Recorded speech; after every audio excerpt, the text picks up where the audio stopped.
ಮ್ಯಾಟ್ರಿಮೋನಿಗಳಲ್ಲಿ ಯುವತಿಯರನ್ನ ಪರಿಚಯ ಮಾಡಿಕೊಂಡು ಕೋಟ್ಯಾಂತರ ರೂಪಾಯಿಯನ್ನ ವಂಚನೆ ಮಾಡ್ತಿದ್ದಂಥ ಆರೋಪಿಯನ್ನ ಈಗಾಗಲೇ ಕೆಂಗೇರಿ ಪೊಲೀಸರು ಬಂಧಿಸಿದ್ದಾರೆ.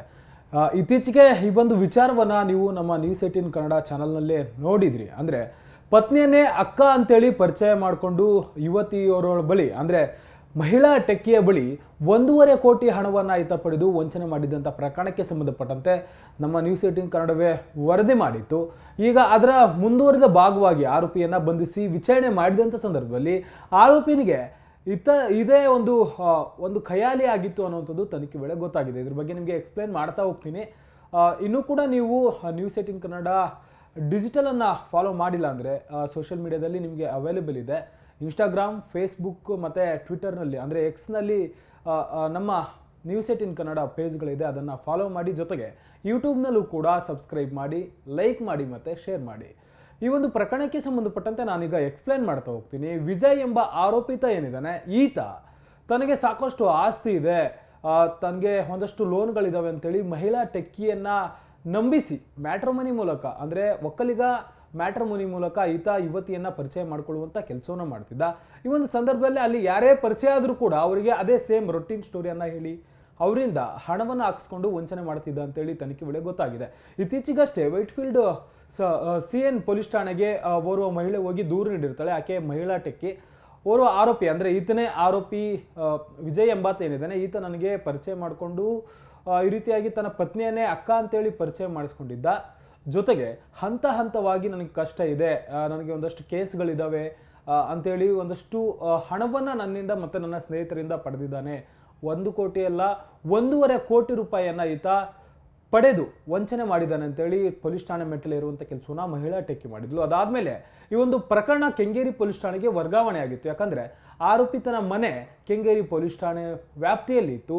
ಅಲ್ಲಿ ಈಕೆ ಮನೆಗೆ ಹೋದಂಥ ಸಂದರ್ಭದಲ್ಲಿ ವಿಚಾರ ಎಲ್ಲವೂ ಕೂಡ ಬೆಳಕಿಗೆ ಬಂದಿತ್ತು. ಅಂದರೆ 2024ರಲ್ಲಿ ಆರೋಪಿತ ಮ್ಯಾಟ್ರಿಮೋನಿ ಮೂಲಕ ಒಕ್ಕಲಿಗ ಮ್ಯಾಟ್ರಿಮೋನಿ ಮೂಲಕ ಈಕೆಯನ್ನು ಪರಿಚಯ ಮಾಡಿಕೊಳ್ಳುವಂಥ ಕೆಲಸವನ್ನು ಮಾಡಿರ್ತಾನೆ. ಅದಾದಮೇಲೆ ಹಂತ ಹಂತವಾಗಿ ಆಕೆಯನ್ನು ನಂಬಿಸಿ ಆಕೆಯಿಂದ ಹಣವನ್ನು ಪಡೆದುಕೊಳ್ಳುವಂಥ ಕೆಲಸವನ್ನು ಮಾಡಿರ್ತಾನೆ. ನಾನು ನಿನ್ನನ್ನು ಮದುವೆ ಆಗ್ತೀನಿ, ನನಗೆ ಸುಮಾರು 700 ಕೋಟಿಗೂ ಅಧಿಕ ಆಸ್ತಿ ಇದೆ, ನನ್ನ ತಂದೆ ತಹಶೀಲ್ದಾರ್ ಆಗಿದ್ದಾರೆ, ನಿವೃತ್ತ ತಹಶೀಲ್ದಾರ್ ಆಗಿದ್ದಾರೆ, ಗೌರ್ಮೆಂಟ್ ಜಾಬ್ ಇರೋರು ನಮ್ಮ ಮನೇಲಿ ಇದ್ದಾರೆ, ನನಗೆ ಸಾಕಷ್ಟು ಆಸ್ತಿ ಇದೆ, ನಾನು ಬಿಸ್ನೆಸ್ಸನ್ನು ಮಾಡಬೇಕು ಅಂತೇಳಿ ಆಕೆಯಿಂದ ಮತ್ತು ಆಕೆಯ ಸ್ನೇಹಿತರಿಂದ ಹಂತ ಹಂತವಾಗಿ 1 ಕೋಟಿಗೂ ಅಧಿಕ ಹಣವನ್ನು 1.5 ಕೋಟಿಗೂ ಅಧಿಕ ಹಣವನ್ನು ಈತ ಆಕೆಯಿಂದ ಇಸ್ಕೊಳ್ಳುವಂಥ ಕೆಲಸವನ್ನು ಮಾಡಿರ್ತಾನೆ. ಅದಾದಮೇಲೆ ಸ್ವಲ್ಪ ದಿನದ ನಂತರ ಆಕೆ ಹಣವನ್ನು ವಾಪಸ್ ಕೇಳಿರ್ತಾಳೆ.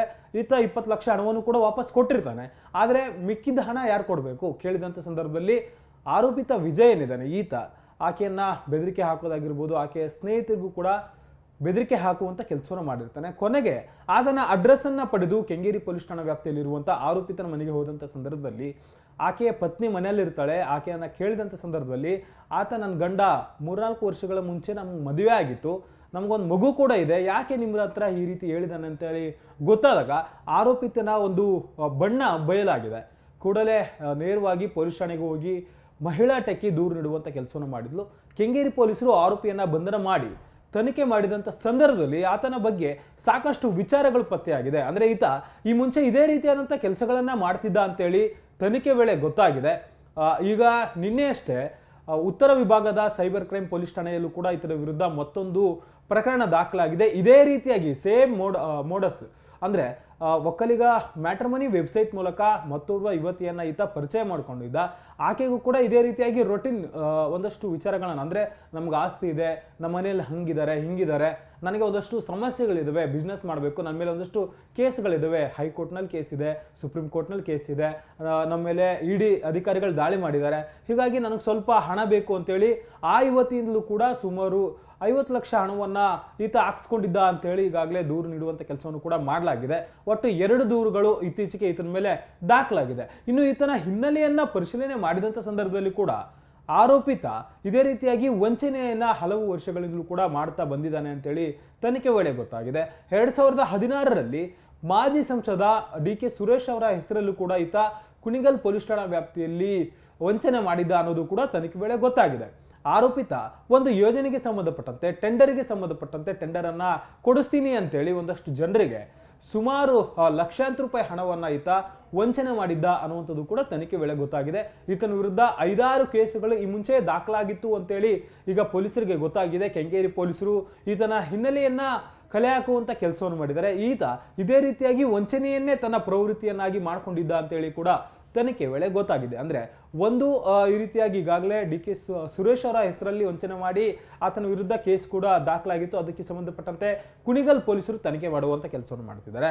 ಈಗ 2-3 ಪ್ರಕರಣಗಳು ಈತನ ವಿರುದ್ಧ ಬೆಳಕಿಗೆ ಬಂದಿದೆ. ಅಂದ್ರೆ ಮ್ಯಾಟ್ರಿಮೋನಿ ಮೂಲಕ ಯುವತಿಯರನ್ನ ಪರಿಚಯ ಮಾಡಿಕೊಂಡು ನನಗೆ ಆಸ್ತಿ ಇದೆ, ಅಂತಸ್ತಿದೆ ಅಂತೇಳಿ, ಜೊತೆಗೆ ನನಗೆ ಒಂದಷ್ಟು ಕೋರ್ಟ್ನಲ್ಲಿ ಕೇಸ್ಗಳಿದೆ ಅಂತೇಳಿ ಅವರನ್ನ ನಂಬಿಸಿ ಸಹಾಯ ಅಂತೇಳಿ ಅವರಿಂದ ಒಂದಷ್ಟು ಹಣವನ್ನ ಈಸ್ಕೊಂಡು ಈ ರೀತಿಯಾಗಿ ವಂಚನೆ ಮಾಡ್ತಿದ್ದ. ಅದರಲ್ಲೂ ಕೂಡ 50 ಲಕ್ಷ ಮೇಲೆ ಈತ ವಂಚನೆ ಮಾಡಿದ್ದಾನೆ ಅಂತೇಳಿ ತನಿಖೆ ವೇಳೆ ಗೊತ್ತಾಗಿದೆ. ಹೀಗಾಗಿ ಸದ್ಯಕ್ಕೆ ಆರೋಪಿಯನ್ನ ಬಂಧಿಸಿ ಆತನ ಬ್ಯಾಂಕ್ ಅಕೌಂಟ್ಗಳನ್ನ ಪರಿಶೀಲನೆ ಮಾಡುವಂತ ಕೆಲಸವನ್ನು ಮಾಡ್ತಿದ್ದಾರೆ. ಜೊತೆಗೆ ಈತನ ಪ್ರೊಫೈಲ್ ಅನ್ನ ಪರಿಶೀಲನೆ ಮಾಡುವಂತ ಕೆಲಸವನ್ನು ಮಾಡ್ತಿದ್ದಾರೆ ಮ್ಯಾಟ್ರಿಮೋನಿ ವೆಬ್ಸೈಟ್ ನಲ್ಲಿ. ಅದರಲ್ಲೂ ಕೂಡ ಒಕ್ಕಲಿಗರ ಮ್ಯಾಟ್ರಿಮೋನಿ ವೆಬ್ಸೈಟ್ಗಳಲ್ಲಿ ಈತ ಯುವತಿಯರನ್ನ ಹುಡುಕಿ ಅವರನ್ನ ಮದುವೆ ಆಗ್ತೀನಿ ಅಂತೇಳಿ ಪರಿಚಯ ಮಾಡಿಕೊಂಡು ಈ ರೀತಿಯಾಗಿ ಲಕ್ಷಾಂತರ ರೂಪಾಯಿ ಹಣ, ಕೋಟ್ಯಾಂತರ ರೂಪಾಯಿ ಹಣವನ್ನ ವಂಚನೆ ಮಾಡ್ತಿದ್ದ ಅಂತೇಳಿ ತನಿಖೆ ವೇಳೆ ಗೊತ್ತಾಗಿದೆ. ಆತನ ಮ್ಯಾಟ್ರಿಮೋನಿ ಪ್ರೊಫೈಲ್ ಅನ್ನು ಕೂಡ ಪರಿಶೀಲನೆ ಮಾಡುವಂತ ಕೆಲಸವನ್ನ ಪೊಲೀಸರು ಮಾಡ್ತಿದ್ದಾರೆ.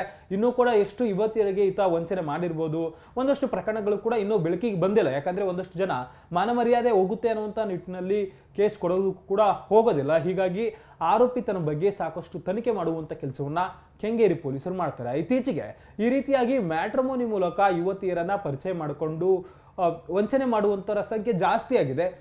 ಒಂದಷ್ಟು ಜನ ಆನ್ಲೈನ್ ಮೂಲಕವೂ ಕೂಡ ಈ ರೀತಿಯಾಗಿ ನಾನು ವಿದೇಶದಲ್ಲಿದ್ದೀನಿ ಅಂಥೇಳಿ ಪರಿಚಯ ಮಾಡಿಕೊಂಡು ಮ್ಯಾಟ್ರಿಮೋನಿ ಮೂಲಕ ಯುವತಿಯರನ್ನ ವಂಚನೆ ಮಾಡುವಂತಹ ಕೆಲಸಗಳು ಕೂಡ ಜಾಸ್ತಿ ಆಗ್ತದೆ. ಒಂದು ವೇಳೆ ಈ ರೀತಿಯಾಗಿ ಏನಿದ್ರಿದ್ರೆ ಅವ್ರನ್ನ ಡೈರೆಕ್ಟ್ ಆಗಿ ಮೀಟ್ ಮಾಡಿ ಪರಿಚಯ ಮಾಡಿಕೊಂಡು ಅವರ ಹಿನ್ನೆಲೆಯನ್ನು ತಿಳ್ಕೋಬೇಕು. ಯಾಕಂದ್ರೆ ಮ್ಯಾಟ್ರಿಮೋನಿ ಮೂಲಕ ಸಾಕಷ್ಟು ಜನ ಮದುವೆ ಆಗೋದಕ್ಕೆ ಸಾಕಷ್ಟು ಜನ ಹುಡುಕಾಟ ಮಾಡ್ತಿರ್ತಾರೆ. ಅದರಲ್ಲಿ ಪರಿಚಯ ಆದ ಕೂಡಲೇ ಅವರನ್ನು ನಂಬುವಂತ ಕೆಲಸವನ್ನು ಮಾಡ್ತಾರೆ. ಅವ್ರು ನಮ್ಮನ್ನ ಮದುವೆ ಆಗ್ತಾರೆ ಅಂತೇಳಿ ನಂಬಿ ಹಣ ಕಳೆದುಕೊಳ್ಳುವಂಥದ್ದಾಗಿರ್ಬೋದು, ಅವರ ಜೊತೆ ಜಾಸ್ತಿ ಸಂಪರ್ಕವನ್ನ ಬೆಳೆಸುವಂಥ ಕೆಲಸವನ್ನು ಕೂಡ ಯುವತಿಯರು, ಮಹಿಳೆಯರು ಮಾಡ್ತಿರ್ತಾರೆ.